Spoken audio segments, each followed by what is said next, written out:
যাবতীয় প্রশংসা মহান আল্লাহ তাআলার জন্য। সালাতু সালাম বর্ষিত হোক মুহাম্মদ সাল্লাল্লাহু আলাইহি ওয়াসাল্লামের প্রতি। সম্মানিত মুসলিয়ানি کرام, আজকে আমি পবিত্র জুমায় খুতবার বিষয় হিসেবে যে বিষয়টা নিয়ে আপনাদের সম্মুখে আলোচনা করার ইচ্ছা পোষণ করছি সেটা হচ্ছে গণতন্ত্র। ইনশাআল্লাহ নির্দিষ্ট সময় খুবই সংক্ষিপ্ত আকারে এই বিষয়ে আলোচনা রাখবো। ওয়া মা তৌফিক ইল্লা বিল্লাহ, আলাইহি তাওয়াক্কালতু ওয়া ইলাইহি উনীব। সম্মানিত উপস্থিতি, যে আমরা আমাদের সমাজে বা দেশে চলাফেরার ক্ষেত্রে বা চলাচলের ক্ষেত্রে এরকম অনেক শব্দ শুনি, শাসন ব্যবস্থার নামে এরকম অনেক শব্দই শুনি। এর মধ্যে একটা হচ্ছে কি গণতন্ত্র। এটা কম বেশি যারা আমরা রাজনীতি করি বা রাজনীতি করি না, এটা আমরা সকলেই কি এই শব্দটার সাথে পরিচিতি। যদিও আমরা যদি ঈসা আলাইহিস সালাতু ওয়াস সালামের সময় যাই, ওই সময়ের বহুত বছর আগেও এই শব্দটা পরিচিত ছিল। গণতন্ত্র এই শব্দটা কি পরিচিত ছিল কার আগে? শুধু মুহাম্মদ সাল্লাল্লাহু আলাইহি ওয়াসাল্লামের আগে না। মুহাম্মদ সাল্লাল্লাহু আলাইহি ওয়াসাল্লামের আগে কে এসেছেন? ঈসা আলাইহিস সালাতু ওয়াস সালাম এসেছেন। ঈসা আলাইহিস সালাতু ওয়াস সালামেরও জন্মের প্রায় 300-400 বছর আগে কি গণতন্ত্র শব্দটা পরিচিত ছিল। তবে সেটাকে কেউ শাসন ব্যবস্থা হিসাবে কেউ অ্যাপ্লাই করতো না। কিন্তু দুঃখের বিষয় হলো আজকে মূর্খতা এত দূর পর্যন্ত পৌঁছে গেছে যে আমরা আগেরকার মানুষ যে শাসন ব্যবস্থাকে শাসন ব্যবস্থা হিসেবে বিশ্বাস করতো না, সেটা আমরা আধুনিক সময় এসে সেটাকে শাসন ব্যবস্থা হিসেবে কার্যকর করার এবং সেটার জন্য জীবন দেওয়ার আপ্রাণ চেষ্টায় মগ্ন আছি বা আপ্রাণ চেষ্টা করতেছি। এটা অত্যন্ত দুঃখের বিষয়। তো এটা কেন দুঃখের বিষয় বা গণতন্ত্র শাসন ব্যবস্থার মধ্যে সমস্যাটা কি? এটা আমাদের কি ক্ষতি করতেছে? তো আজকে আমার আলোচনার বিষয় হচ্ছে কি এই গণতন্ত্র নিয়ে।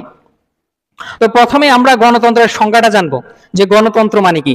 গণতন্ত্র মানে হচ্ছে যে এটা হচ্ছে এমন একটা শাসন ব্যবস্থা যেটা সংখ্যাগরিষ্ঠ জনগণের এই প্রত্যক্ষ সরাসরি বা পরোক্ষভাবে শাসক নির্বাচনের মাধ্যমে সংগঠিত হয়, সেটাই হচ্ছে কি গণতন্ত্র।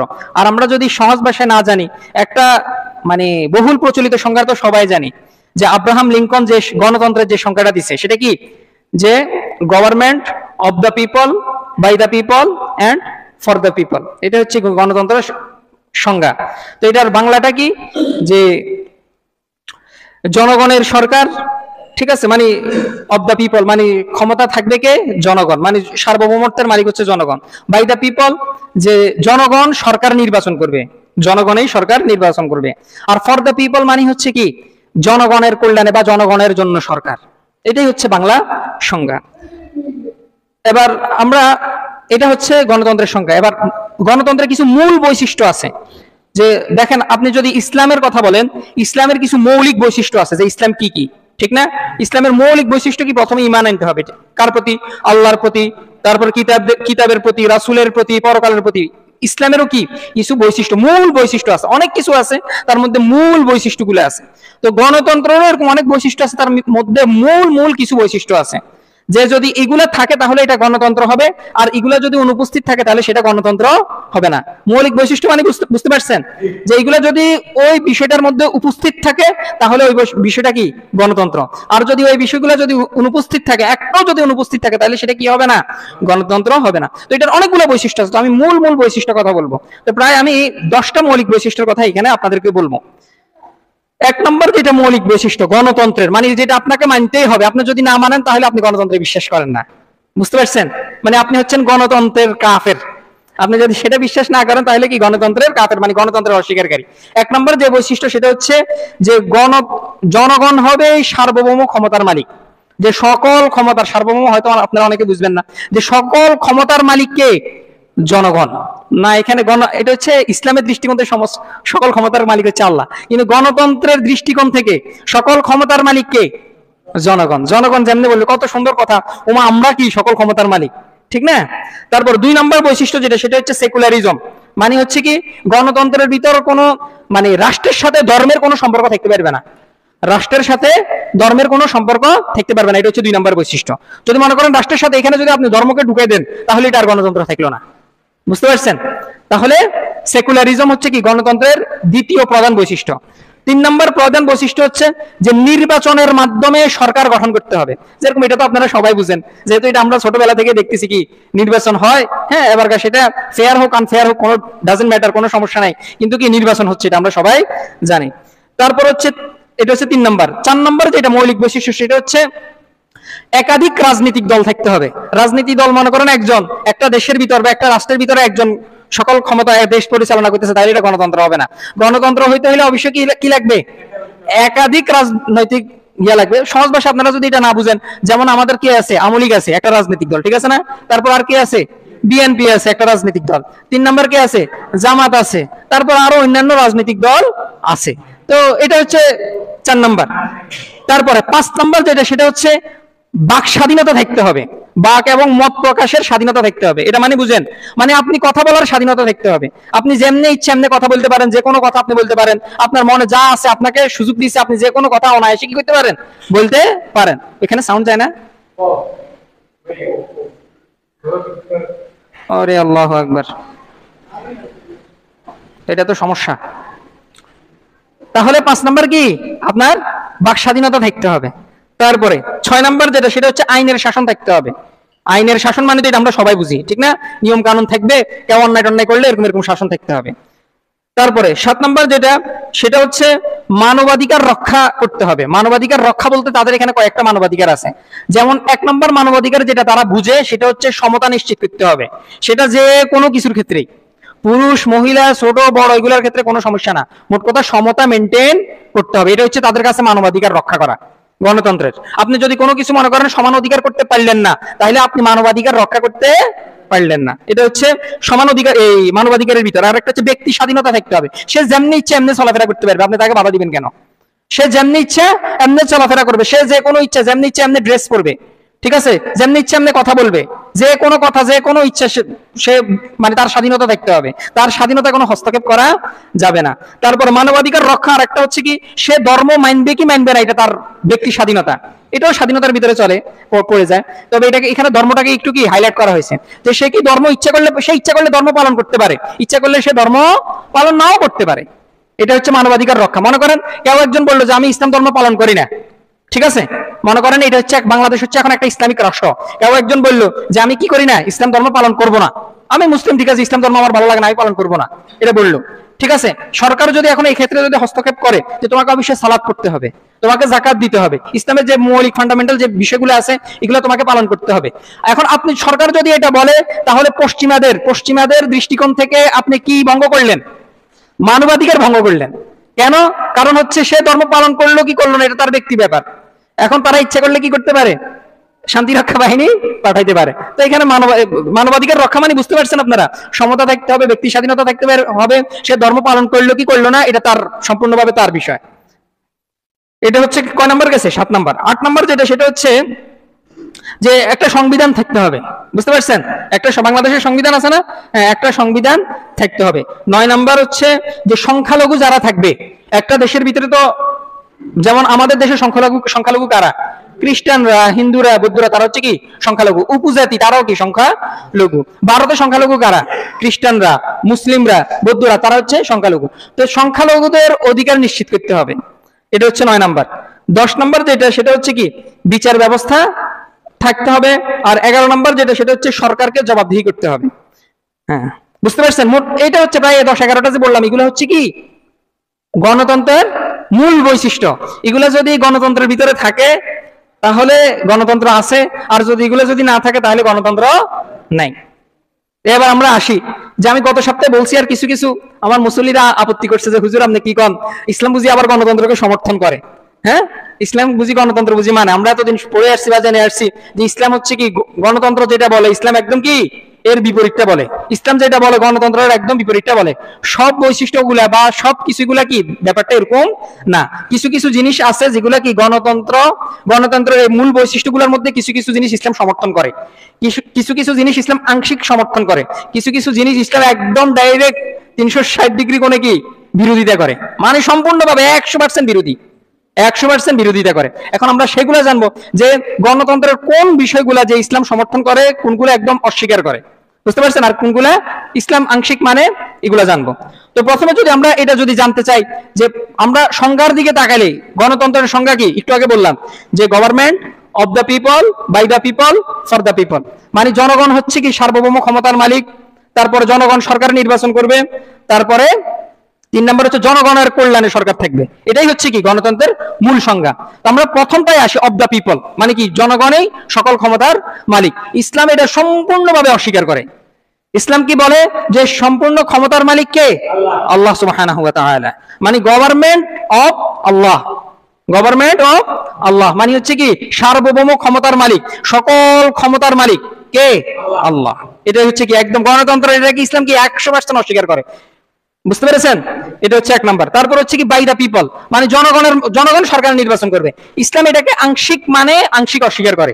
ইসলাম বলে যে বাই দা সিলেক্টেড পিপল, মানে হচ্ছে নির্বাচিত কিছু লোক সকলেই সরকারকে বসাইবে না, সকলের বোর্ডে সরকার নির্বাচন হবে না।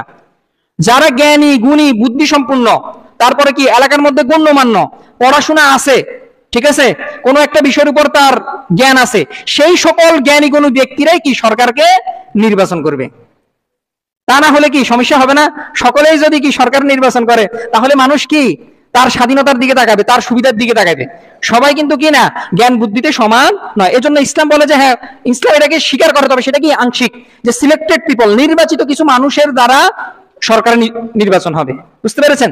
তারপর 3 নম্বর যেটা, সেটা হচ্ছে কি ফর দ্য পিপল, মানে জনগণের কল্যাণের জন্য সরকার। এটা ইসলাম 100% সমর্থন করে। ইসলাম এটা সমর্থন করে না? হ্যাঁ, মানুষের ইসলাম আসছে কি জন্য? মানবাধিকার রক্ষা করার জন্য, মানুষের কল্যাণের জন্যই আল্লাহ তাআলা ইসলাম দিয়েছেন। মানুষের কল্যাণের জন্যই কি আল্লাহ তাআলা ইসলাম দিয়েছেন। তো ইসলাম এটা কি করে? স্বীকার করে। এটা 100% ভাবে ইসলাম স্বীকার করে যে মানুষের কল্যাণের জন্য, জনগণের কল্যাণের জন্যই কি হবে? সরকার নিযুক্ত হবে। তারপরে ইসলাম আরেকটাকে সম্পূর্ণভাবে ডিনাই করে, অস্বীকার করে, সেটা হচ্ছে কি সেকুলারিজম। গণতন্ত্রের আরেকটা মূল বৈশিষ্ট্য যেটা, সেটা হচ্ছে কি রাষ্ট্র থেকে ধর্মকে কি করতে হবে? বাদ দিতে হবে। যে রাষ্ট্র এবং ধর্ম এটা কখনোই একসাথে হবে না। এটা ইসলাম সম্পূর্ণভাবে 100% ভাবে অস্বীকার করে যে অবশ্যই দিনের মধ্যে সকল বিধানের মধ্যে কি থাকতে হবে? অবশ্যই ইসলাম থাকতে হবে, দিন থাকতে হবে, ধর্ম থাকতে হবে। তারপরে এবার আমরা আসি যে ইসলাম আর কি বিষয়গুলো মানে। এগুলো তো গেল, দেখা গেছে কিছু বিষয় কি করে? অস্বীকার করে। যেমন আইনের স্বাধীনতা, আইনের শাসনের কথা বলে ইসলাম। বলে না যে চুরি করলে কি করতে হবে? হাত কেটে ফেলতে হবে। মদ পান করলে 80টা বেত্রাঘাত করতে হবে। ব্যভিচার করলে যদি অবিবাহিত হয় তাহলে 100টা বেত্রাঘাত করতে হবে। আর যদি অবিবাহিত হলে 100টা বেত্রাঘাত, আর যদি বিবাহিত হয় পাথর মেরে কি করতে হবে? হত্যা করতে হবে। এটা হচ্ছে কি আইনের শাসন বাস্তবায়ন থাকতে হবে। এটা গণতন্ত্র বলে, ইসলামও বলে। বুঝতে পেরেছেন? তারপর বাক স্বাধীনতা থাকতে হবে। মানুষ দেখা গেছে তার উপর অত্যাচার হইতেছে, সরকার কর্তৃক অত্যাচার হইতেছে, সে এই ক্ষেত্রে কথা বলবে, তবে সেটার কি আছে? আলাদা দৃষ্টিভঙ্গি আছে। এখানে গণতন্ত্র যে পদ্ধতি দিছে, ইসলাম কিন্তু সেই পদ্ধতির কথা বলে না। আপনি রাস্তায় দাঁড়াইলেন, রাস্তায় দাঁড়ায় কি সরকারকে কি করলেন? একদম মা ধরে খালা ধরে তারা বকাবকি শুরু করে দিলেন। ইসলাম এটা সমর্থন করে না। গণতন্ত্র বাক স্বাধীনতার কথা বলে, তবে সেটা কি ইসলামের দৃষ্টিভঙ্গি আলাদা, গণতন্ত্রের দৃষ্টিভঙ্গি কি আলাদা। মনে করেন আপনি যদি আমেরিকায় যান, আমেরিকায় আপনি যদি ডোনাল্ড ট্রাম্পের 14 গোষ্ঠী ধরি একদম তার মা খালা ধরে যদি গালিগালাজ করেন, ওইখানে পুলিশ আপনার একটা টোকাও দিবে না। পুলিশের সামনে, আর্মির সামনে, বিডিআর এর সামনে, সকল সেনাবাহিনীর সামনে, যদি সকল রাজনৈতিক দল ব্যক্তির সামনে যদি আপনি যদি তাকে গালিও দেন, ডোনাল্ড ট্রাম্পে কি করেন? যদি গালিও দেন, তারপরেও কি করবে না পুলিশ আপনাকে বা কেউ আপনাকে একটা টোকাও দিবে না। কেন? এটা তার বাক স্বাধীনতা। ইসলামে এই ধরনের স্বাধীনতা বিশ্বাস করে না। যে ইসলাম বলে যে একজন শাসক তার একটা সম্মান আছে, তার কি আছে? সম্মান আছে। মনে করেন যদি এটাই হতো, তাহলে আপনি একটু চিন্তা করেন না, পরিবারের ক্ষেত্রে আপনার সন্তান, একাধিক সন্তান আছে, ঠিক আছে, কোন সন্তানের ক্ষেত্রে মনে করেন একটু জুলুম হয়ে গেল তার দৃষ্টিভঙ্গি থেকে, সে বললো যে আমার আব্বা আমার অধিকার দেন, এবার কি করলো? সে রাস্তায় আমনেরে কি করলো? গালিগালাজ শুরু করে দিল। এটা আপনার ব্যক্তিত্বে লাগবে না? হ্যাঁ, তো একজন সরকার যিনি সারা দেশের কি শাসন ক্ষমতা যার কাছে, আপনি তাকে গালিগালাজ করতেছেন। তো এটা ইসলাম কি বলে? প্রত্যেক মানুষের কি আছে? সম্মান আছে। ইসলাম এই ধরনের বাক স্বাধীনতা বিশ্বাস করে না। তবে হ্যাঁ, বাক স্বাধীনতায় কি করে? ইসলামও বিশ্বাস করে। তবে গণতন্ত্রের পদ্ধতি আলাদা, ইসলামের পদ্ধতি আলাদা। তারপরে বিচার ব্যবস্থা, গণতন্ত্র বলে যে বিচার ব্যবস্থা থাকতে হবে, ঠিক আছে, তবে ইসলামের বিচার ব্যবস্থা আলাদা, গণতন্ত্রের কি আছে? বিচার ব্যবস্থা আলাদা। তারপরে যেটা, সেটা হচ্ছে মৌলিক আরেকটা বৈশিষ্ট্য, যে সরকারকে জবাবদিহি করতে হবে। মনে করেন এই যে কিছুদিন আগে মাইলস্টোন কলেজ মনে হয়, হ্যাঁ, ওইখানে কি হয়েছে? একটা যুদ্ধ বিমান মনে হয় মানে পড়ছে। তো এই ক্ষেত্রে কি করতে হবে? ইসলাম বলে যে এই ক্ষেত্রে সরকারকে অবশ্যই কি করতে হবে? জবাবদিহি করতে হবে। গণতন্ত্র বলে হ্যাঁ, যদি কোনো অন্যায় হয়, সাধারণ মানুষের উপর যদি কোনো জুলুম হয়, তাহলে কি করতে হবে? সরকারকে জবাবদিহি করতে হবে। তো এই বুঝতে পারছেন? তাহলে গণতন্ত্রে সবকিছু ইসলাম কি করে না? অস্বীকার করে না। যেগুলো যৌক্তিক সেগুলোকে অবশ্যই ইসলাম সাপোর্ট করে, সেগুলোকে অবশ্যই ইসলাম কি করে? স্বীকৃতি দেয়। তবে গণতন্ত্রের বললাম না মূল বৈশিষ্ট্য যেটা, যে জনগণ হবে সকল ক্ষমতার মালিক, সার্বভৌম ক্ষমতার মালিক হচ্ছে জনগণ, এটা একদম ইসলাম কি করে, সম্পূর্ণভাবে অস্বীকার করে। এটা সম্পূর্ণভাবে মূল হচ্ছে কিন্তু এখান থেকে, মূল হচ্ছে কি এখান থেকে। তারপরে এবার আমরা আসি যে গণতন্ত্র, এটা আমরা অনেকে বলে থাকি যে গণতন্ত্র তো পশ্চিমা দেশে পরিচিত, মনে হয় সবাই এটাকে গণতন্ত্রকে সবাই স্বীকার করে। মানে আমাদের ভাবখানা এমন যে কাফের রাষ্ট্রের বা পশ্চিমা দেশের সবাই গণতন্ত্রকে মানে, বিষয়টা ভাই মোটেও কি এমনটা না, বিষয়টা এমনটা না। আমেরিকাতে তারপরে ব্রিটেনে এরকম অনেক বিজ্ঞানী আছে, এমন অনেক কি সমাজ বিজ্ঞানী, রাষ্ট্রবিজ্ঞানী আছে যারা গণতন্ত্রকে বিশ্বাস করে না, যারা গণতন্ত্রের বিরুদ্ধে বই লিখছে। বুঝতে পেরেছেন? এটা শুধু এখন থেকে না, এটা ঈসা আলাইহিস সালাতু ওয়াস সালামের আগে, যেমন সক্রেটিস, তারপরে প্লেটো, অ্যারিস্টটল, তারপর হচ্ছে কি অ্যাকুইনাস, অগাস্টিন, এরকম অনেক রাষ্ট্রবিজ্ঞানী যারা ছিল, যারা গণতন্ত্রকে সম্পূর্ণভাবে অস্বীকার করছে, গণতন্ত্রের বিরুদ্ধে কথা বলছে, গণতন্ত্রের বিরুদ্ধে ওনারা বই লিখছে।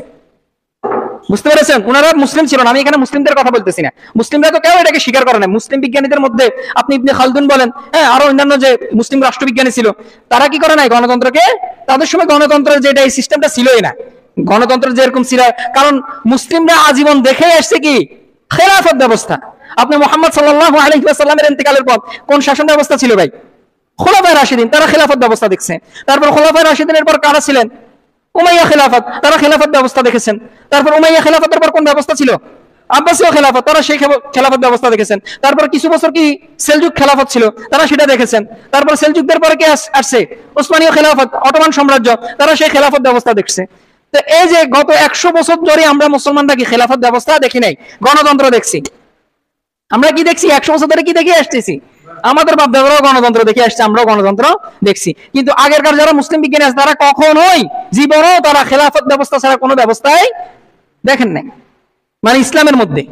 তো এই জন্য মুসলিম বিজ্ঞানীরা গণতন্ত্রের পক্ষে কথা বলবেন, এটা হচ্ছে কি স্বপ্নের মতো, এটা এটা এটা সম্ভব না। বুঝা গেছে? এই যে আপনাকে আমি বলি যে সক্রেটিস এই গণতন্ত্রের শাসন ব্যবস্থাকে বলেছেন এটা হচ্ছে সবচেয়ে বিপজ্জনক শাসন ব্যবস্থা। কে বলেছেন? সক্রেটিস।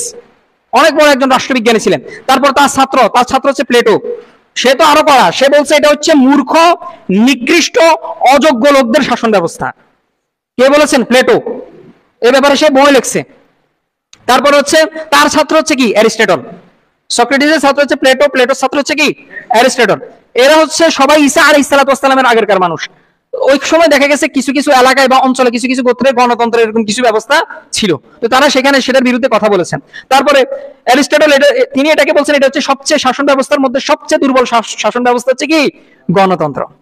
আর সেটাই হচ্ছে কি আজকে সবার কাছে জনপ্রিয়, আজকের গণতন্ত্র। তারপরে অগাস্টিন, তিনিও একজন মানে খ্রিস্টান ছিলেন, তিনি এটাকে ত্রুটিপূর্ণ শাসন ব্যবস্থা বলেছেন। তবে আরেকজন সেন্ট অ্যাকুইনাস, তিনি একজন খ্রিস্টান রাষ্ট্রবিজ্ঞানী, তিনি এটার কিছুটা সমর্থন করছেন।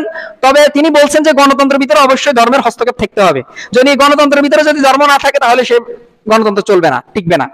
অ্যাকুইনাস শর্ত সাপেক্ষে সেটাকে গ্রহণ করছেন। উনারা হচ্ছে অনেক পরের, যেমন অ্যাকুইনাস উনি হচ্ছেন কত 1274 সালে মারা গেছে, প্রায় ধরেন কত 800-900 বছর আগের মানুষ, 800 বছর আগের মানুষ। তো এই যে উনি কি বলছেন যে গণতন্ত্র সমর্থন তখনই করা যাবে যখন এটার ভিতর কি থাকতে হবে, ইসলাম না, তিনি তো খ্রিস্টান, ধর্ম থাকতে হবে। তারা তো খ্রিস্টান, তিনি একজন পাদ্রী ছিলেন। তো তিনি বলছেন যে গণতন্ত্র তখনই মানতে হবে বা তখন মানা যাবে যখন এটার ভিতরে ধর্মের হস্তক্ষেপ থাকবে, তা না হলে গণতন্ত্র মানা যাবে না। তো এই হচ্ছে আমি যারা দেখা গেছে এরকম আরো অনেক মানুষ ছিলেন যারা কি গণতন্ত্রের বিরোধিতা করছেন। বর্তমানেও আপনি হয়তো মনে করতে পারেন বর্তমানে কি রাষ্ট্রবিজ্ঞানী নাই? অনেক আছে, বহুত আছে, এরকম রাষ্ট্রবিজ্ঞান আছে। এই যে আপনি অক্সফোর্ড বলেন বা বিভিন্ন বড় বড় ইউনিভার্সিটিতে ওইখানে রাষ্ট্রবিজ্ঞানের ক্লাস নেয়, যারা দেখা গেছে রাষ্ট্রের ব্যাপারে ভালো জানে তারা ক্লাস নেয়, তাদের এই ব্যাপারে বই আছে, এটার বিরুদ্ধে বই আছে, যে গণতন্ত্রের বিরুদ্ধে কি আছে তারা অনেক বই লিখছে। তারপরে এবার আসি আমরা যে এই গণতন্ত্র ভাই আপনি প্রশ্ন করতে পারছেন এত নিকৃষ্টতম, তারপরে এত দুর্বল, এই যে দুর্বলদের শাসন ব্যবস্থা, বিপজ্জনক শাসন ব্যবস্থা, তারপরে এত কথা বলছে, তারপরে এই গণতন্ত্র কেমনে জনপ্রিয় হয়ে গেছে, মানুষ কেমনে এটা স্বীকার করে নিছে? এটা তার একদিনে মানুষ স্বীকার করে নেয় না, এটা কি আস্তে আস্তে এটা জনপ্রিয় হয়েছে। এখন এটা কোত্থেকে এটা জনপ্রিয়তা পাইছে? এটা আগে কখনো এটা জনপ্রিয়তা ছিল না, মুহাম্মদ সাল্লাল্লাহু আলাইহি ওয়াসাল্লামের সময় ছিল না, তার ওই সময় যারা খ্রিস্টান ছিল তাদের মধ্যেও ছিল না। তারপরে এই আব্বাসীয় বলেন উমাইয়া খেলাফতের ব্যবস্থার সময় যারা খ্রিস্টান ছিলেন তারাও কি করে নাই, এটাকে স্বীকৃতি দেয় না, এটাকে মানে নাই। এটা কখন থেকে জনপ্রিয় হয়েছে? এটা জনপ্রিয় হয়েছে 1500 সাল থেকে, মানে ধরুন আরো 500 বছর আগে, আরো 500 বছর আগে জনপ্রিয় হয়েছে। কিভাবে জনপ্রিয় হয়েছে? তখনকার সময় খ্রিস্টানদের মধ্যে যারা পাদ্রী ছিলেন, বুঝতে পারছেন, কিছু পাদ্রী ছিলেন তারা ভালো পাদ্রী, মানে বুঝেন আমরা যেরকম আমাদের ধর্মের ভিতরে কি থাকে, দিনের ভিতরে হুজুর থেকে, হ্যাঁ, সহজ ভাষায় যারা কি করে ইসলামের বিষয়গুলো আইন কানুন গুলো ব্যাখ্যা করে। তো তাদের যে খ্রিস্টানদের যে আইন কানুন গুলা নিয়ম কানুন গুলা ব্যাখ্যা করে, এদেরকে কি বলে? পাদ্রী বলে। এদের প্রধান, যেমন আমাদের প্রধানকে কি বলে? গ্র্যান্ড মুফতি বলে বা অন্য কিছু বলে। এদের প্রধানকে বলা হয় পোপ। এদের প্রধানকে কি বলে? পোপ। তো এই যে এরা দেখা গেছে তাদের কল্যাণার্থে, তাদের সুবিধার্থে বিভিন্ন আইন কানুন বানাইতো। বানাই বলতো কি এগুলো কার থেকে আসছে? সৃষ্টিকর্তা থেকে আসছে, তাদের সুবিধার জন্য। তো এই ক্ষেত্রে দেখা যেত কি যারা পাদ্রী হইতো তাদের ধন সম্পদ ব্যর্থ, তারা রাষ্ট্রীয়ভাবে বিভিন্ন সুযোগ সুবিধা ভোগ করতো। তো সাধারণ মানুষ যখন এটা দেখছে তখন তারা এটা কি করছে? বিরোধিতা শুরু করে দিছে যে পাদ্রীরা এরকম এরকম, তারা যে সকল, অথচ এগুলা কোনো আগেরকার যারা খ্রিস্টান ছিল এরা বাইবেল খুলিও দেখতো না, বুঝতে পারছেন? পাদ্রীরা যেরকম যেমন আমাদের এখন বর্তমান অবস্থা যে সাধারণ মানুষ আমরা দেখি কয়জন কোরআনের তাফসীর পড়েন, এই যে আমি যেগুলো বলতেছি কয়জন যাচাই করেন? হুজুর যেটা বলে এটাই হুজুর বলছে, হুজুর কি আর মিছা কথা কইবনি? ঠিক আছে, তো তখন অবস্থা এরকম ছিল যে পাদ্রীর উপরে কি করতো সমস্ত, আরে পাদ্রী মানুষ এত লম্বা, পাদ্রী তো দাঁড়াই ছিল, তারপর তারাও এরকম লম্বা কি জুব্বাঘাত দিত, তাদের হাতে এরকম, তারা যখন এরকম কথা বলতো তাদের হাতে এরকম লাঠি ছিল, বুঝতে পারছেন নি? তো এত সুন্দর নুরানি সেনার মানুষ, সাদা চামড়ার মানুষ, উনি বুঝি মিথ্যা কথা বলবে? তো তারাও এটা বিশ্বাস করে নিত। তো এরকম কিছু কিছু পাদ্রী ভালো ছিল, বেশিরভাগ ছিল কি বজ্জাত, খারাপ, নিজেদের সুবিধার কথা বলতো, নিজেদের সুবিধার জন্য ধর্মগ্রন্থকে উল্টে পাল্টে ফেলাইতো। আজকে এক কথা বলছে, কালকে আরেক কথা বলছে, নিজেদের সুবিধার জন্য, বুঝতে পারছেন? তো তখন যখন এরকম, তখন যে রাষ্ট্রবিজ্ঞানী ছিলেন উনি হচ্ছে, ওনার নাম হচ্ছে নিকোলা ম্যাকিয়াভেলি। ওনার নাম কি? ম্যাকিয়াভেলি। উনি ছিলেন ইতালির মানুষ। তো তিনি রাষ্ট্রবিজ্ঞান ছিলেন, তিনি রাষ্ট্রবিজ্ঞানী ছিলেন। তিনি যখন দেখলেন যে ধর্মের ভিতরে আছে একটা, ধর্মের হস্তক্ষেপের কারণে সাধারণ মানুষ তাদের কি পাচ্ছে না? অধিকার পাচ্ছে না, বুঝতে পারছেন? তো তখন তিনি কি করলেন? সাধারণ মানুষদের, যারা শাসক ছিলেন তাদের সাথে কথাবার্তা বলছেন। আর ওই সময় ম্যাকিয়াভেলি কিন্তু অনেক মানে গ্রহণযোগ্য একজন বিজ্ঞানী ছিলেন ইতালির মধ্যে, বুঝতে পারছেন? ইতালির মধ্যে কি গ্রহণযোগ্য একজন বিজ্ঞানী ছিলেন। যেমন আমাদের বাংলাদেশের ভিতরে কি এরকম অনেক গ্রহণযোগ্য আলেম আছে না, যেমন মিজানুর রহমান আজহারী, উনি যদি একটা কথা বলেন কি রাষ্ট্রের কি করে সেটা গ্রহণ করার চেষ্টা করেন। তারপরে এই যে বর্তমানে আমাদের যে উপদেষ্টা আছে, ধর্মীয় উপদেষ্টা আছে, ওনার একটা কথা কি গ্রহণযোগ্য, ঠিক আছে না? হ্যাঁ, তারপর মনে করেন ধরুন শেখ আহমদুল্লাহ, উনার কি কথা কি ফালাইতে পারে নাকি? উনার কথা কি করে বিভিন্ন গণমাধ্যমে আসে। তো এরকম তখনকার সময়ে ম্যাকিয়াভেলির অবস্থান এরকম ছিল।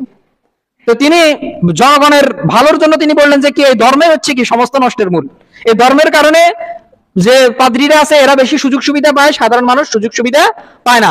এই জন্য রাষ্ট্রের বিষয়গুলোর ক্ষেত্রে আর কি করতো পাদ্রীরা, তাদের ক্ষমতা, যদিও একজন শাসক ছিল, যদিও একজন দেখা যেত শাসক আছে, কিন্তু পাদ্রীরা ওইখানে দেখা গেছে হস্তক্ষেপ করতো, শাসকের ক্ষমতার উপর, কথার উপর কি করতো? হস্তক্ষেপ করতো, শাসকের কথার উপর কথা বলতো। যেটা ইসলাম দেখা গেছে, মনে করেন হুজুর যত বড়ই হোক, একজন খলিফা যদি থাকে হুজুরের কথার কোনো দাম নাই। হুজুর পরামর্শ দিতে পারে, ঠিক আছে, পরামর্শ যদি কোরআন সুন্নাহ অনুযায়ী হয় তাহলে খলিফা কি করবে? সেটা গ্রহণ করবে। কিন্তু তাদের অবস্থান তখন এরকম ছিল না, পাদ্রীরা যেটা বলতো সেটাই হইতো, শাসক শুধু নামে ছিল। তো যখন তিনি দেখলেন, ম্যাকিয়াভেলি যখন এটা দেখলেন যে এটা তো বড় একটা সমস্যা, তো তিনি তখন এই রাষ্ট্র থেকে কি করলেন? ধর্মটাকে বাদ দিয়ে দিলেন। মানুষের কথার কথা, মানুষের স্বাধীনতার কথা, মানুষের কল্যাণের জন্য তিনি যা করার করলেন। এই তখন থেকে মানুষের কল্যাণের জন্য, ব্যক্তি স্বাধীনতা, সমতা, এই তখন থেকে এগুলো আস্তে আস্তে কি হয়? জনপ্রিয় হয়ে যায়। এই তখন আরেকটা শব্দের জনপ্রিয় লাভ করে, সেটা হচ্ছে কি এই বর্তমানে যে গণতন্ত্র, সেই গণতন্ত্র।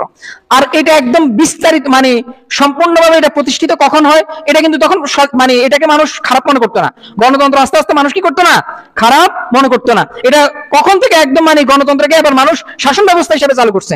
যখন দ্বিতীয় বিশ্বযুদ্ধ হয়েছে, তখন দেখা গেছে কি যারা এক নায়কতন্ত্র ছিল, মানে মানে সেই সকল কিছুর মালিক, তো তখন দেখা গেছে তারা জুলুম করতো মানুষদের উপর, বুঝতে পারছেন?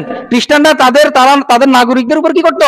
জুলুম করতো। তারপরে দেখা যেত কি সামরিক শাসন, সামরিক শাসন তো বুঝেন, হ্যাঁ, সেনাবাহিনী কর্তৃক যে শাসন ব্যবস্থা, হ্যাঁ, তো যখন এই শাসন ব্যবস্থাগুলা যখন তাদের এলাকার মধ্যে বা তাদের দেশের মধ্যে ব্যাপক আকারে লাভ করছে, সাধারণ মানুষ তাদের যে মৌলিক অধিকার আছে সেটা থেকে বঞ্চিত হওয়া শুরু করছে।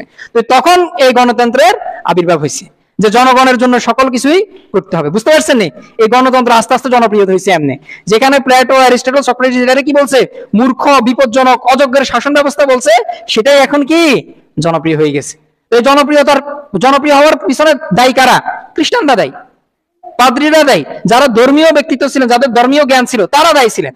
তারা ধর্মের নাম দিয়ে ভুলভাল উল্টাপাল্টা ব্যাখ্যা দিয়ে মানুষদেরকে বিভ্রান্তি করত। এই কারণে আস্তে আস্তে কি এই গণতন্ত্র জনপ্রিয় হয়ে যায়। বুঝে গেছে? হ্যাঁ,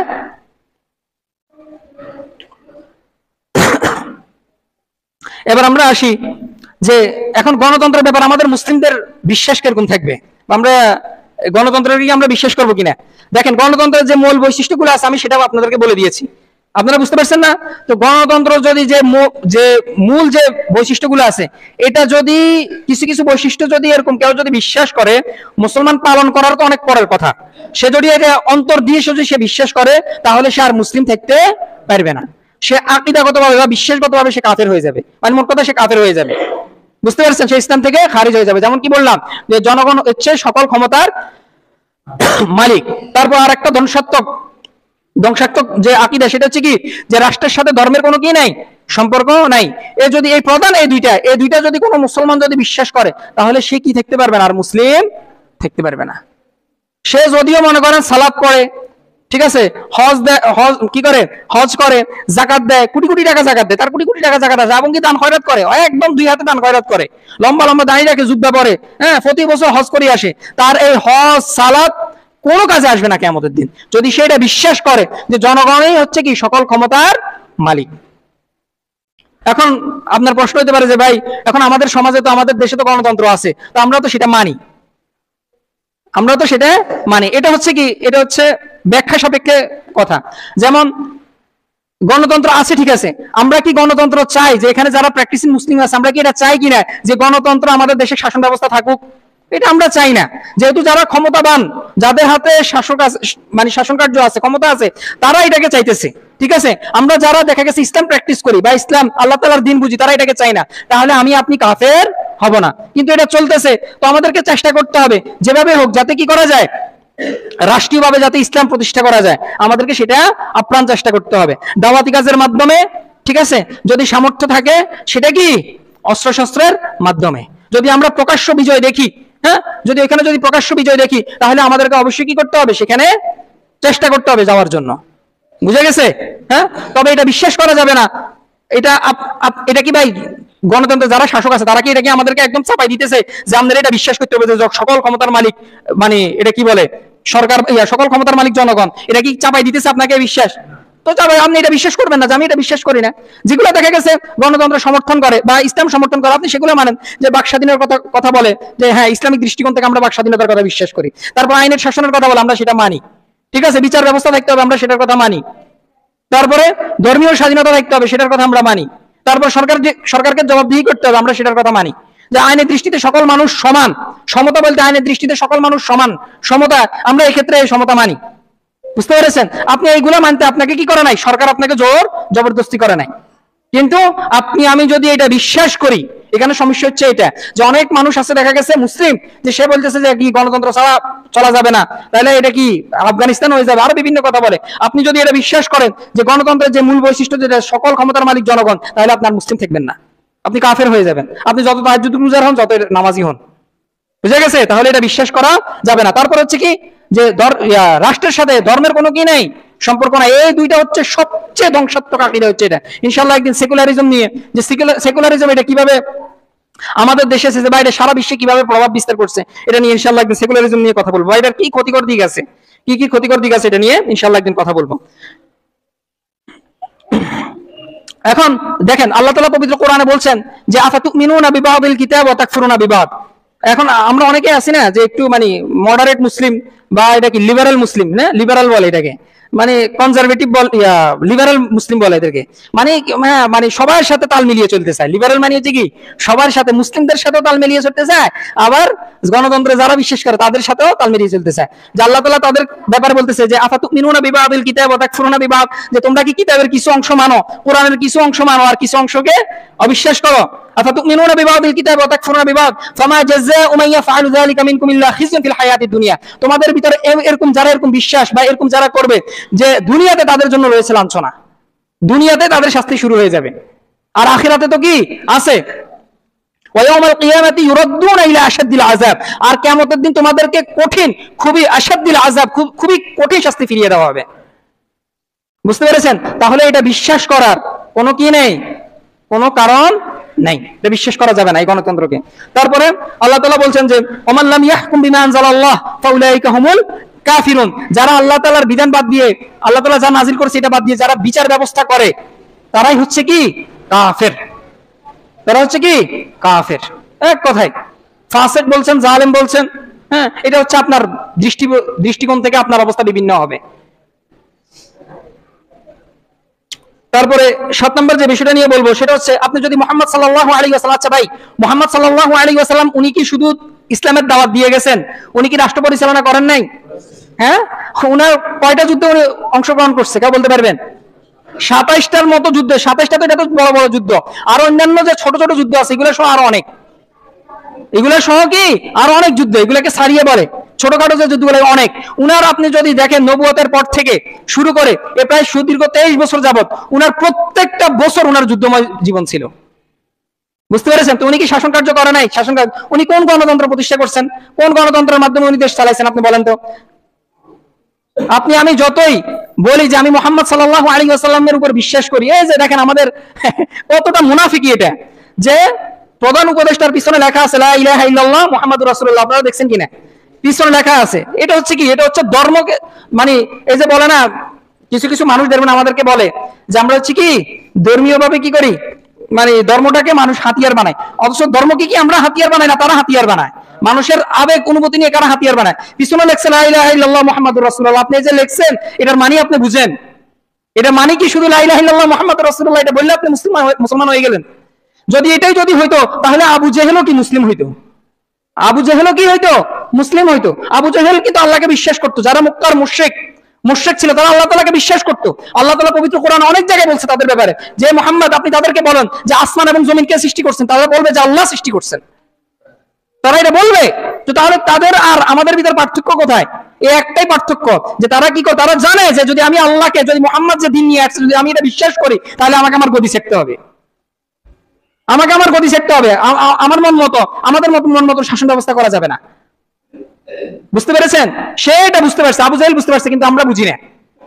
আবু জেহেল সেটা, আমরা আবু জেহেল থেকে বড় জাহেল।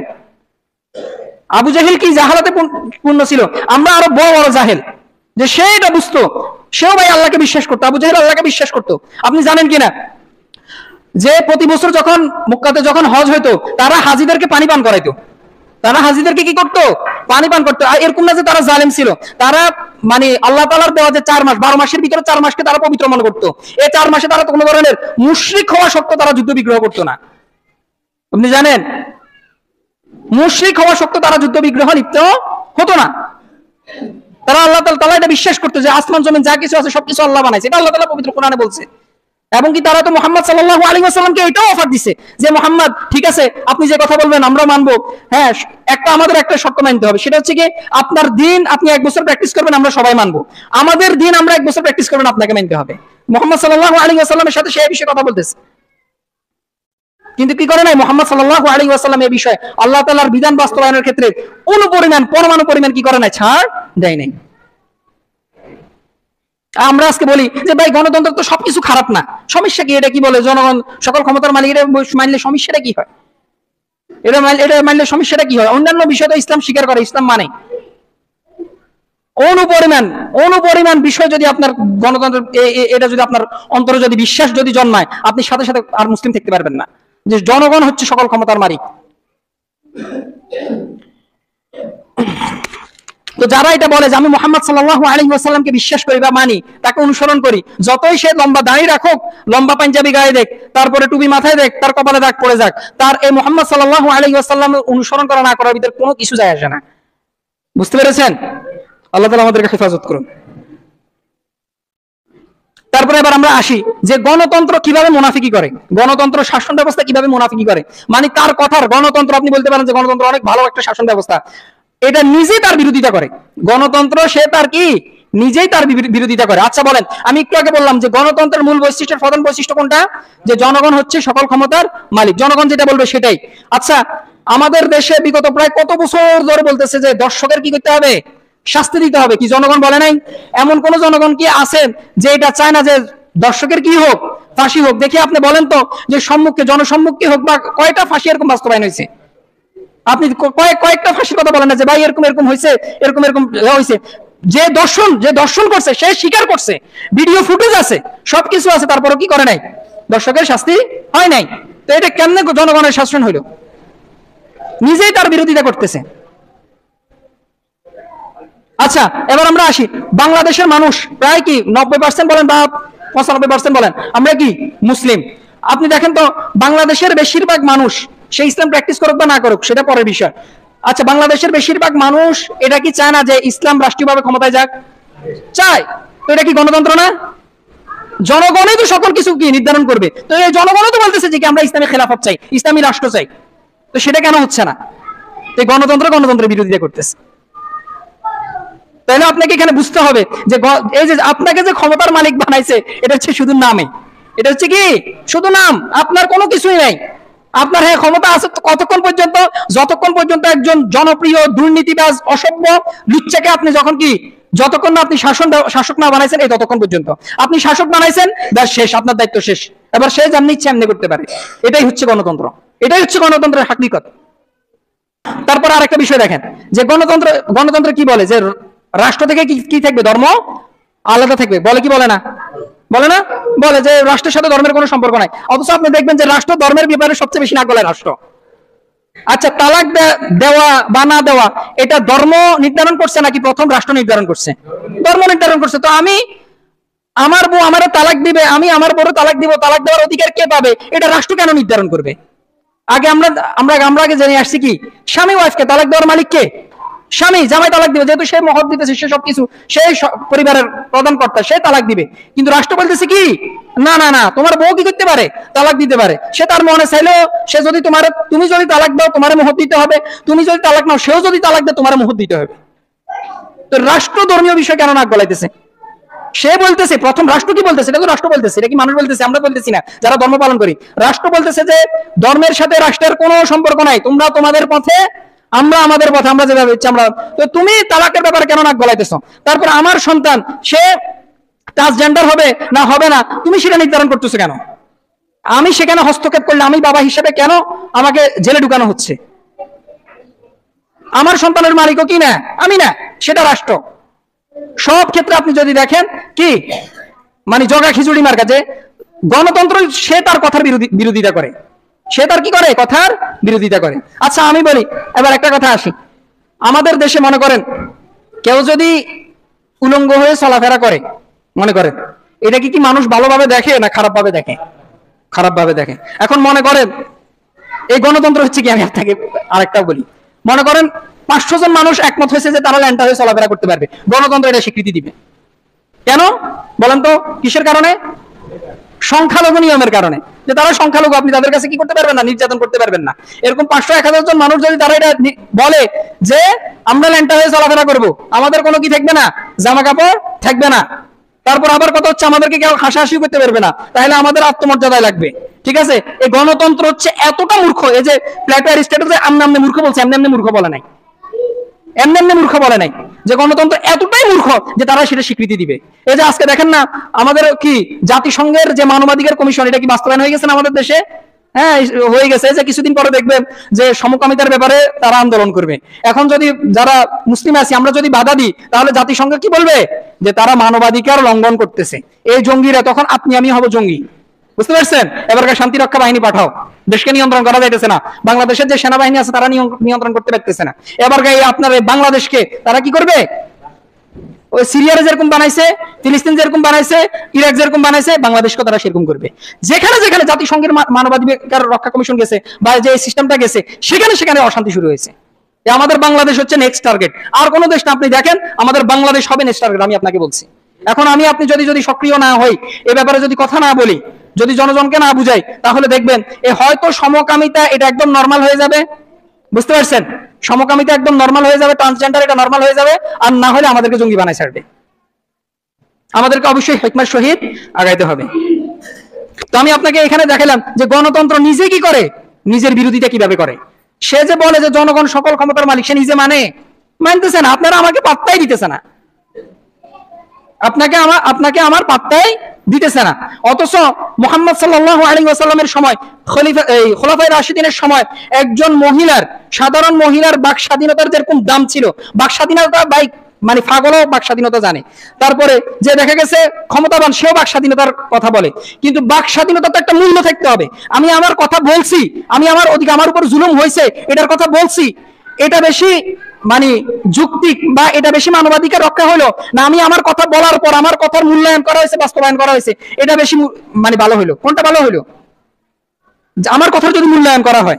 মুহাম্মদ সাল্লাল্লাহু আলাইহি ওয়াসাল্লামের কথা বলেন, খোলাফায়ে রাশিদিনের কথা বলেন, যে তাদের বাক স্বাধীনতার একটা মূল্য ছিল, যে আমার উপর জুলুম হইতেছে, আমার উপর অন্যায় হইতেছে, তারা এটা তাদের বাক স্বাধীনতা ছিল, বলছে জুলুম হইতেছে এটার বিচার হইতো। কিন্তু আমরা হচ্ছে এমন একটা গণতন্ত্রের সমাজের ব্যবস্থায় বসবাস করতেছি, আমি বলতেছি আমার উপর জুলুম হইতেছে, অন্যায় হইতেছে, আমার শুধু এতটুকুই গালি গালাজ করি, ইউনূস সাহেবের শেষ, শেখ হাসিনার শেষ, খালেদা জিয়া শেষ, সবারই গালি গালাজ করতেছি। তো এই গালি গালাজের দ্বারা কি পরিবর্তন হয়েছে আপনি বলেন? আপনি এটা বলতে পারবেন যে আমার এই গালি গালাজের দ্বারা বা আমার এই কথার দ্বারা, এই বাক স্বাধীনতার দ্বারা আমি এটা পাইছি ভাই? এটা কেউ বলতে পারবেন? কেউ বলতে পারবে না। এই শুধু বাক স্বাধীনতাই দিচ্ছে আপনাকে এতটুকু পর্যন্ত। শাসকরা এরকম বলে, আর বাক স্বাধীনতা কি, ফ্রিডম অফ স্পিচ, হ্যাঁ তার ইচ্ছা আছে সে যে কোনো কিছু বলতে পারে, তারা বলতে দাও। পালন মানে সেটা গায়ে নিব, সেটা গায়ে নিবে কে? আমি নিব। এখন নিব কি নিব না সেটা কার ব্যাপার? আমার ব্যাপার। তার বাক স্বাধীনতা পাইছে রাষ্ট্রীয়ভাবে, সে বলো। মানে হচ্ছে কি, গণতন্ত্র মানুষকে কুত্তার মতো বানাই ফেলছে, যে ঘেউ ঘেউ আপনি যত করেন, আমার মনে চাইছে আমি আপনাকে হাড্ডি দিব, মনে চাইছে আপনাকে হাড্ডি দিব না, এটা হচ্ছে আমার ব্যাপার। মানে আপনি ঘেউ ঘেউ করতে থাকেন। তো আপনার এই বাক স্বাধীনতা, আমার এই বাক স্বাধীনতার দ্বারা মানে কি লাভ হচ্ছে আলটিমেট? আমরা তো এটাতে খুশি, আমরা তো এটাতে খুব খুশি যে আমার বাক স্বাধীনতা হয়েছে, আমি কথা বলার স্বাধীনতা পাইছি। কিন্তু আমার কথা বলার স্বাধীনতা পাইছি, আমি সেটা বাস্তবায়ন হলো না, তাহলে এটার মূল্যায়ন আর কোথায় থাকলো? এটাই হচ্ছে গণতন্ত্র, যে আপনাকে বাক স্বাধীনতা দিবে কিন্তু সেটা কার্যকর করবে না। আমি অল্প আর কিছু পয়েন্ট বলবো, শেষ করে দিচ্ছি। যে আপনি এই যে যদি দেখেন যে গণতন্ত্রের দ্বারাই কিছু মুসলমান দেখবেন গণতন্ত্র, তারাও আর গণতন্ত্র ছাড়া হবে না। দেখেন না বিভিন্ন সময় আমি এখানে কোনো রাজনৈতিক দলকে উদ্দেশ্য করে বলতেছি না, আপনারা গায়ে নিয়েন না অনুগ্রহ করে, যে বলে যে গণতন্ত্র কি করতে হবে, গণতন্ত্র যদি না মানেন বা না বাস্তবায়ন করে যারা মৌলবাদী আছে, যারা জঙ্গি গোষ্ঠী আছে, তারা মাথা চাড়া দিয়ে উঠবে, বলে না? তো তারা গণতন্ত্র চায়, কিছু মুসলমান, অথচ সে নিজেকে মুসলমান দাবি করে। তো তারাই গণতন্ত্র কেন চায়? এক হচ্ছে কি তাদের পূর্বপুরুষ, এটা তো আপনারা জানেন যে পূর্বপুরুষ যেমনি করছে, মানুষের ভিতরে একটা এটা স্বভাব থাকে যে সে তার আগের পুরুষে যেমনি দেখছে, বেশিরভাগ মানুষ এমন, বেশিরভাগ মানুষ তার বুদ্ধিকে খাটায় না, যে তার পূর্বপুরুষে যেমনি দেখছে ব্যাস এমনি মানে। এটা হচ্ছে এক। আর একটা হচ্ছে তার নিজের সুবিধার জন্য, কারণ সে জানে সে যদি গণতন্ত্রের মাধ্যমে যদি শাসক হয়, তাহলে জনগণ শুধু বাক স্বাধীনতা পাবে, বিভিন্ন কথা বলবে, আমি যা করবো সেটাই হবে, আমি যা করবো সেটাই হবে। এটাই হচ্ছে কি, এই জন্য কি গণতন্ত্রকে তারা সাপোর্ট করে, এই জন্য গণতন্ত্রকে তারা সাপোর্ট করে। আর গণতন্ত্রকে অনেক সময় অনেক মুসলমানরা সাপোর্ট করে না, কিন্তু তাদেরকে সাপোর্ট করাইতে অন্য শক্তি বাধ্য করে দেওয়া হয়, যে এখানে ভিতরে গণতন্ত্র টিকে থাক, এরকম। আচ্ছা আপনি বলেন তো, আমি এখানে জামাতের প্রশংসা করতে আসি নাই, ওয়াল্লাহি আল্লাহ, জামাত কি চায় যে গণতন্ত্র থাকুক? এটা জামাতের নিজের কথা যে আমরা চাই না যে এটা আসলে কি গণতন্ত্র। এখন আমরা দেখা গেছে কি কিছু করতে পারতেছি না, এজন্য আমরা গণতন্ত্রে বিশ্বাস করতেছি বা গণতন্ত্রের মাধ্যমে শাসন ব্যবস্থা করতেছি। কিন্তু যদি সুযোগ দেওয়া হয়, এটা আমার বিশ্বাস যে যেহেতু এখানে কি শুধু জামাত না বা যে কোনো দেশের কি তারা ইসলামী শাসন ব্যবস্থা কায়েম করবে, ঠিক কিনা? কিন্তু দেখা গেছে পশ্চিমাদের বিভিন্ন এজেন্ডার কারণে, খারাপ মনোভাবের কারণে বা তাদের আর্থিক যে অনুদান, এটার কারণে কি মুসলমানরা আজকে দেখা গেছে কি করতেছে, গণতন্ত্র বাস্তবায়নের জন্য আপ্রাণ চেষ্টা করতেছে। এটা শুধু সামান্য কিছু অর্থের কারণে। এই গণতন্ত্রকে কি এর জন্য পশ্চিমা যারা আছে তারাই টিকিয়ে রাখতেছে বিভিন্ন দেশের মধ্যে, যে বিভিন্ন কথা বলে যদি গণতন্ত্র না থাকে, ইসলামী জঙ্গিবাদ মাথা চাড়া দিয়ে উঠবে, তারপরে কি আপনার দেশের ভিতরে শান্তি থাকবে না। এই যে দেখেন না ইরাকে, অথচ তারাই কি ইরাক ইরানের ভিতরে যে সমস্যা বা অন্যান্য দেশের যে অবস্থা খারাপ, সিরিয়ার কথা বলেন, এগুলো কারা করতেছে? পশ্চিমা দেশগুলাই করতেছে। কিন্তু তারা এটা বলতেছে যে এখানে গণতন্ত্র ছিল না, ডেমোক্রেসি ছিল না, এই জন্য এখানে এই অবস্থা হয়েছে। আর হচ্ছে কি জনগণও চায় যে কি গণতন্ত্র। কেন জনগণ চায়? কারণ কি বেশিরভাগ মানুষ, এটা ফিতরতগত বিষয় যে বেশিরভাগ মানুষ গুনাহ করতে চায়, ঠিক কিনা? স্বাধীনতা চায়, কিরকম? গুনাহের স্বাধীনতা। আপনার কি মনে হয় একজন যে মদের ব্যবসা করবে সে কি এটা চাইবে যে ইসলাম আসুক? তারপর মনে করেন একজনের পার্লার আছে, কসমেটিক দোকান আছে বড় বড়, আপনারা তো জানেন যে পার্লার এটা এখন একটা ইন্ডাস্ট্রি, পার্লার মেকআপ এটা একটা ইন্ডাস্ট্রি হয়ে গেছে, এটা বড় একটা ইন্ডাস্ট্রি। তো তারা কি চাইবে যে ইসলাম আসুক? কারণ ইসলাম আসলে পর্দা করতে বলবে, আর পর্দা করলে যে মহিলা পর্দা করবে সেটা আমার পার্লারে আসবে না। তো এই যে বিভিন্ন ইন্ডাস্ট্রি গুলা ধ্বংস হয়ে যাবে, এই জন্য তারা চায় না যে কি ইসলাম আসুক, এই জন্য তারা গণতন্ত্রকে টিকিয়ে রাখতে চায়। বুঝতে পারছেন? তো এটাই হচ্ছে কথা। এই গণতন্ত্রের মাধ্যমে আপনি যদি দেখেন আমাদের মুসলমানদের সবচেয়ে বেশি যারা ক্ষতিগ্রস্ত হয়েছে সবচেয়ে বেশি মুসলমানরা। ভাই কথা না বলি, গণতন্ত্রের মাধ্যমে সবচেয়ে ক্ষতিগ্রস্ত কোন ধর্মের লোক হয়েছে? মুসলিমরা সবচেয়ে বেশি ক্ষতিগ্রস্তের মধ্যে হয়েছে। আপনি যদি দেখেন এই যে আমাদের দুই দলের ভিতরে সব সময় ঝগড়া থাকে, এই ঝগড়ার ভিতরে কারা মারা যায়? মুসলমান মারা যাইতেছে। অথচ আমরা বলতেছি এই যে কিছুদিন আগে যে পাথর মেরে একজন মানুষে মারা হয়েছে, প্রথমে একটা দাবি করছে, এখন দাবি করতেছি কি সে আগে আওয়ামী লীগের লোক ছিল, বলতেছে আওয়ামী লীগ, অথচ কি একই মুসলমানরা মারতেছে কি নাম দিয়ে? আওয়ামী লীগ নাম দিয়ে। আবার এ আসবে, এ আবার আরেক বিএনপি রে মারবে বা জামাতে মারবে, বলবো কি জামাতের লোকরে মারছি, বিএনপি। অথচ কারা মারতেছে? মুসলমানরা মারতেছে। রাসূল সাল্লাল্লাহু আলাইহি ওয়াসাল্লাম বলছে যে একজন মুসলমান যখন আরেকজন মুসলমানের দিকে যখন অস্ত্র উত্তোলন করে তখন দুইজনে জাহান্নামী। এই আপনাকে আমাকে জাহান্নামী বানার জন্যই হচ্ছে এই গণতন্ত্র। এই তারা দুইটা, কারণ গণতন্ত্রের মূল সিস্টেমটা কি ভাই? একাধিক রাজনৈতিক দল থাকতে হবে। যে আপনার আমার ভিতরে দেখা গেছে একটা দেশের ভিতরে একাধিক রাজনৈতিক দল থাকবে, তারা ঝগড়া করুক, তারা কি ঝগড়া করুক, ব্যাস আমাদের নিয়ে আর মাথা কামাবে না। তারা তাদের রাষ্ট্রকে কিভাবে বড় করবে সেটা চিন্তা ভাবনা আর করবে না, কারণ তাদের ক্ষমতা টিকিয়ে রাখতে হবে, তারা সেটা চিন্তা করবে। এই জন্য কি গণতন্ত্র টিকিয়ে রাখছে, বুঝতে পারছেন? এই গণতন্ত্রের মাধ্যমে সবচেয়ে বেশি ক্ষতিগ্রস্ত হয় মুসলমানরা। এই যে বিভিন্ন দেখা গেছে, আপনি ইন্ডিয়ার কথা বলেন, গণতন্ত্র, এই যে তারা সংখ্যালঘুর আইন আছে নাকি? সংখ্যালঘুর আইন আছে, অথচ এই যে ওয়াকফ বিল এটা পাস হয়ে গেছে, যে যেখানে সেখানে এখন মুসলমানদের মাদ্রাসা মসজিদ গুলা কি করতেছে? ধ্বংস করতেছে। তো ওই গণতন্ত্র কোথায় আছে?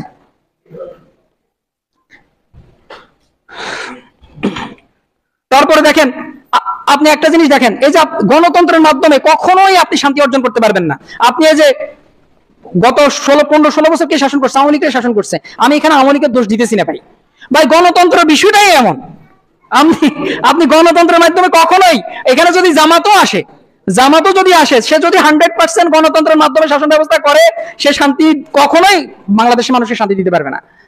হয়তো সে এটা কি করবে, বিভিন্ন ব্যাখ্যা দিয়ে এটাকে ইসলামাইজড করবে, ঠিক আছে? জামাত যদি আসে, আল্লাহ জানে, মনে করেন বিএনপিকেও যদি এরকম যদি শান্তি করতে হয়, এটাকে বিভিন্ন ভাবে কি গণতন্ত্রের ব্যাখ্যার মাধ্যমে এটাকে ইসলামাইজড করে তারপরে শান্তি করতে হবে। কিন্তু সম্পূর্ণভাবে যদি গণতন্ত্র অ্যাপ্লাই করে, কখনোই শান্তি আসবে না।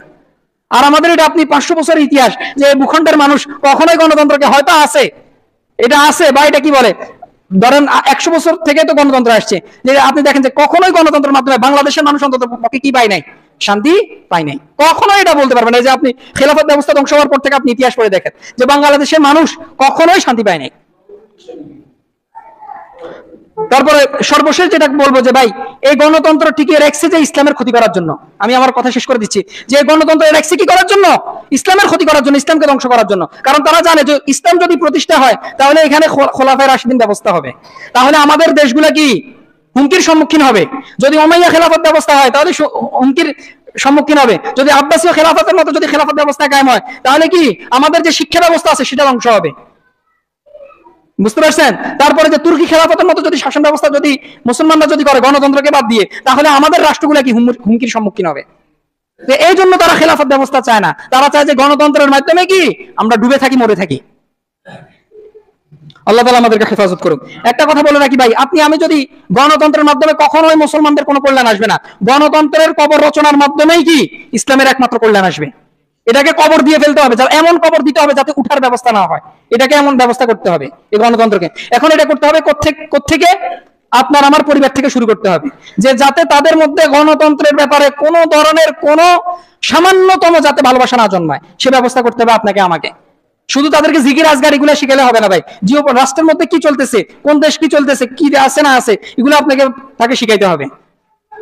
আমি যদি এরকম যদি এইসব ব্যবস্থায়, তাদের শাসক ব্যবস্থায় যদি এরকম ডুবে থাকি ভাই, দেখেন আল্লাহ তাআলা আমাদেরকে বাদ দিয়ে, আল্লাহ তাআলার পক্ষে এটা একদম সহজ, এটা আল্লাহ তাআলার পক্ষে একদম সহজ যে আল্লাহ তাআলা আপনাকে আমাকে বাদ দিয়ে আর একটা কি কম নিয়ে আসবে যারা আল্লাহ তাআলার পথে জিহাদ করবে। এটা আল্লাহ তাআলা পবিত্র কোরআনে 1400 বছর আগে বলছে যে হে ঈমানদারগণ, তোমরা যদি মাইয়ারতাদ মিনকুম আন দীনি, তোমরা যদি আমার দ্বীন থেকে, ইসলাম থেকে যদি মুখ ফিরে নাও, ফাসাউফা ইয়াতিল্লাহু বিকওম, আমি এমন একটা জাতিকে আনবো, ইউহিব্বুনাহুম ওয়া ইউহিব্বুনা, যে তারা আমাকে ভালোবাসবে, আমিও তাদেরকে ভালোবাসবো। ইউজাহিদুনা ফি সাবিলিল্লাহ, তারা আমার পথে জিহাদ করবে, আল্লাহর পক্ষে জিহাদ করবে। ওয়ালা ইয়াখাফুনা লাওমাতা লাইম, তারা বিন্দু মাত্র কারো করবে না, তোয়াক্কা করবে না। তো আল্লাহ তাআলা আমাদেরকে, তারা আসার আগে, আল্লাহ তাআলা এরকম কম নির্বাচন করার আগে আল্লাহ তাআলা আমাদেরকে সেই কমের অন্তর্ভুক্ত করুক। আল্লাহ তাআলা আমাদেরকে সেই কম হিসেবে কবুল করুক। আকুলু কওলি হাযা আস্তাগফিরুল্লাহ লি ওয়া লাকুম ওয়া লিসাইরিল মুসলিমিন ফাস্তাগফিরুহু ইন্নাহু আল গফুরুর রহিম।